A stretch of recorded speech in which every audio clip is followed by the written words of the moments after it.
Alright, folks, we're back. Jump scare. I'm a scared. I'm a scared little boy. I'm a little birthday boy. I birthday around. Around, Joey. Let's see. Maybe.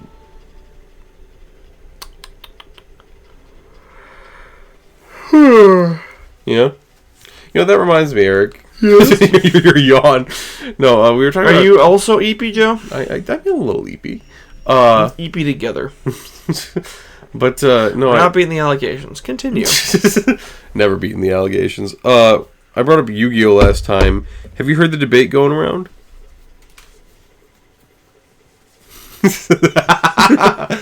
No, I have not. What's up? I mean, granted, like, it's funny, because, like, people are treating this like breaking news in Yu-Gi-Oh! And I'm like... Breaking Bad.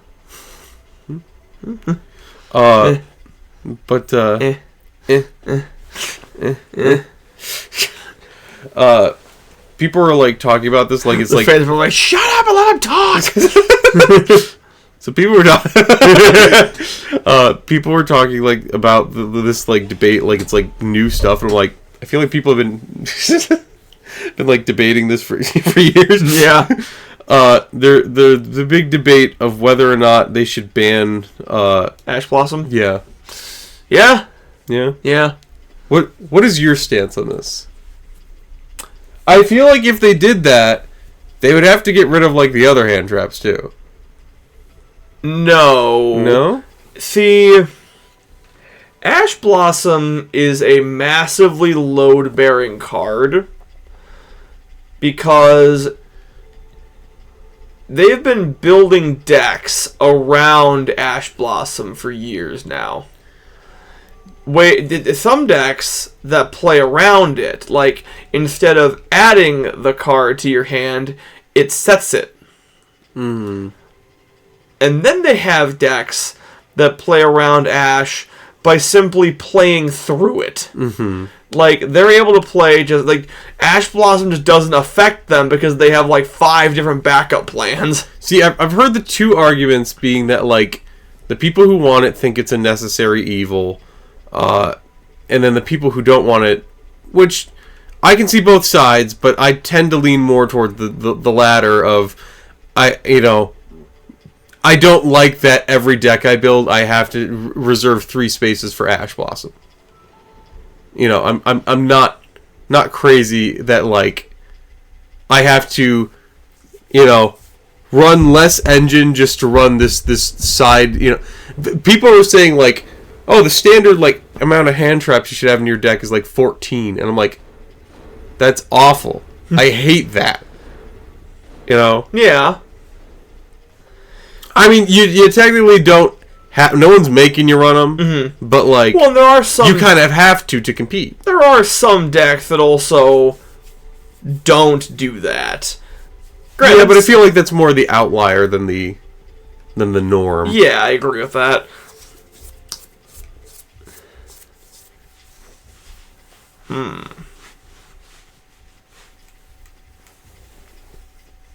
And I feel like the people who are saying that, like, oh, it's we need it and everything, like, I mean, I can... Well, that's the thing. I feel like we've gone too far because nowadays combo decks have gone so far as to, like it's... I will say it does weed out, like, which combos... Like, if your combo can survive through an Ash, you got a good engine on your hands and everything. Right. But if it, like, folds immediately to just the simplest interruption, Yeah. But at the same time, yeah, I don't love, like, the whole thing of, like, alright, my main goal is to blow up and act like I don't know nobody. My main goal is to blow up and eat an assorted bag of nuts. My mango. My mango. I love mangoes. Yum, yum. We a box of mangoes. Mangoes. She was sucked into the bag. I'm producing! But no, yeah, I don't like that like when you go through a turn, you're like, my main goal is to, I can't say it. Your main objective is to like do as much as you can through as many interruptions as your opponent has. But yeah, I don't know. Like I guess like back in the day it was just trap cards. But, yeah. But yeah, I think the thing is that like also trap cards, at least they feel like there was like a build up and a payoff, because you had to like set that shit, and not all the time, but like right. It was setting a trap. Whereas hand traps, it just feels like instant gratification. Yeah, and also the fact that it feels you can't really prepare for it. Mm-hmm. It's kind of just like hope they don't have it. Here I go. Right. And and now you're having to run cards that specifically counter hand traps. Well, that's the other thing. So you're not only having to run hand traps, but you're having to run cards to deal with the hand traps. Well, that's the other thing too, is the fact that you have the big thing that Ash Blossom seems made to stop now is the Mulcharmies. Mm-hmm. Yeah, well, that's why I say if we got rid of Ash Blossom, I feel like we'd have to get rid of the Mulcharmies. Which I'm okay with. I realize, like, I do like I like their interesting gameplay gimmick where it's like, oh, like they're not just a catch-all. You have to like not every, I will say Foolos is definitely the best one because like what deck nowadays doesn't summon from the deck or extra deck. Mm-hmm. I thought it was weird that they put them both in the same Mulcharmy. Yeah, I guess. Because I figured they would do, like, 4 of them, one for each of the main elements. Because they had a water, a wind, and an earth one, but there was no fire one. I feel like the best ones are definitely, like, Foolos and Perulia. Oh, well, yeah. I have seen some use of Meowls, but, like... Anyway, that's the thing. Most of the decks, most decks will either summon from... Most decks will summon from deck or extra deck. Mm-hmm. Then... Hand is probably the second most popular. Then Graveyard is Graveyard/Banish is very situational. Mm-hmm. Like Meowls is great against Dark World and Malice, mm-hmm. but not so great against a lot of other stuff. Yeah. But no, I mean, I don't know. I feel like every time I play the Mulcharmies, they never seem to be getting me the utility that I want them to. Because there's so many times I open on a Mulcharmy, and it just sits as a brick in my hand. Well, that's also that. It is some decks you can actually utilize the Mulcharmy even if you go first, because you can either you can pitch it off of something because they're designed to make it so you can't just because that was the problem with Max C. You could combo off with your massive build up your board and then at the end of it draw a Max C. Mm-hmm. So your opponent's just screwed. Or not. Well, not. I shouldn't say open on it. There's so many times I draw it late game where I feel like this is useless. Mm-hmm. But now, what's your thoughts on? I don't. What's your thoughts on Droll at 2? Fuck Droll. I agree. Fuck Droll. But I'm like Droll. I don't. What do they think that was going to accomplish it being at 2? I rarely see anyone playing it at 3 anyways. Really? Yeah. Everyone's playing at 3. But it's so situational because is it though? Well, here's the thing. You've heard of the system when people prepare for Droll, then Droll becomes bad. Sounds like Nibiru. Yeah, but so then because then people everyone's siding Droll, but then when they everyone takes out Droll and everything, then it becomes good again because then no one's prepared for Droll.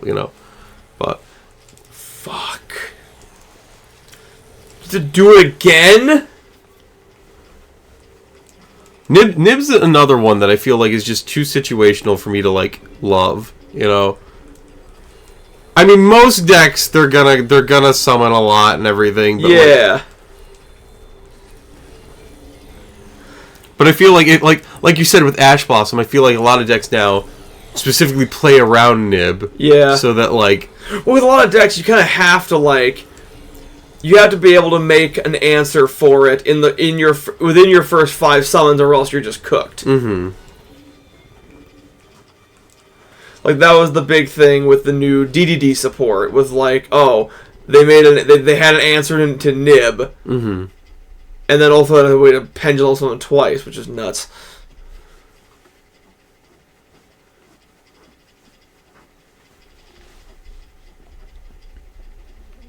Am I supposed to go back down?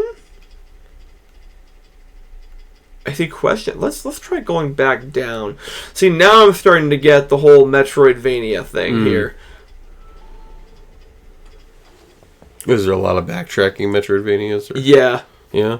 Well, it's like 'cause you get new abilities, and then you go. Then there's certain areas where you can access stuff you couldn't before. Which that's just the appeal of Metroidvania is it's one big interconnected world. But so far, this has not been feeling like a Metroidvania. Like, I've been going in a linear path throughout the world, which I guess, that's also a thing, since Metroid Fusion had that. But, like, I don't know, man.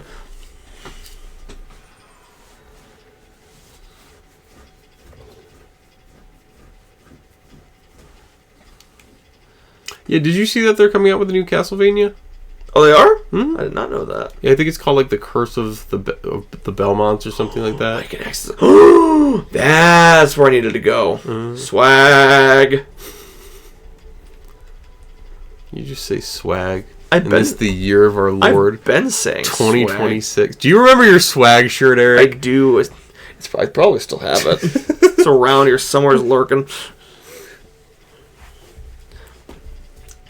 Yeah, no, I probably would say I'm on the camp of like Yu-Gi-Oh decks have gotten so fast we kind of need.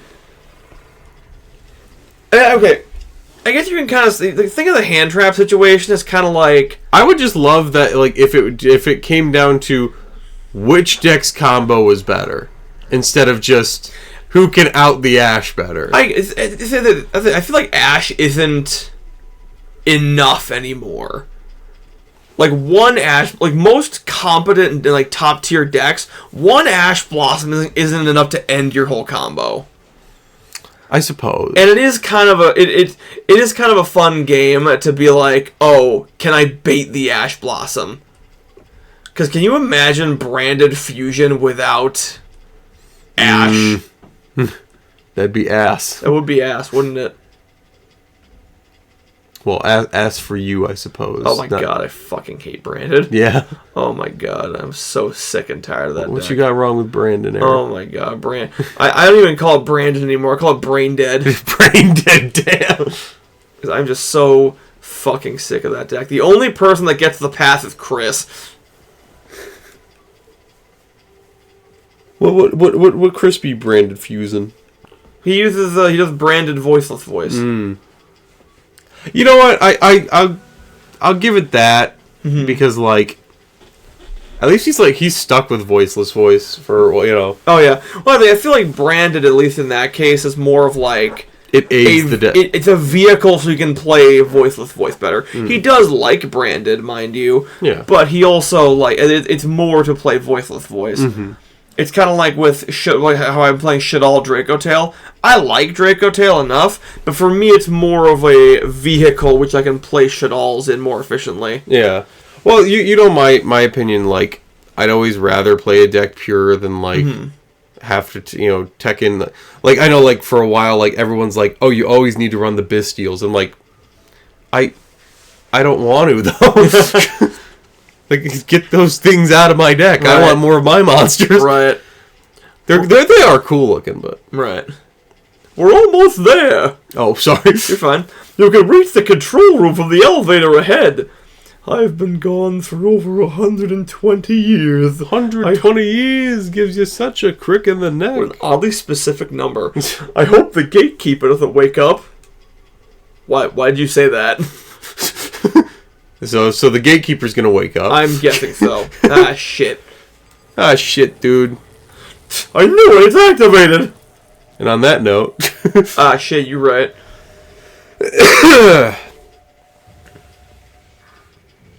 It's been a while, Jupiclops. Let me through! Next time!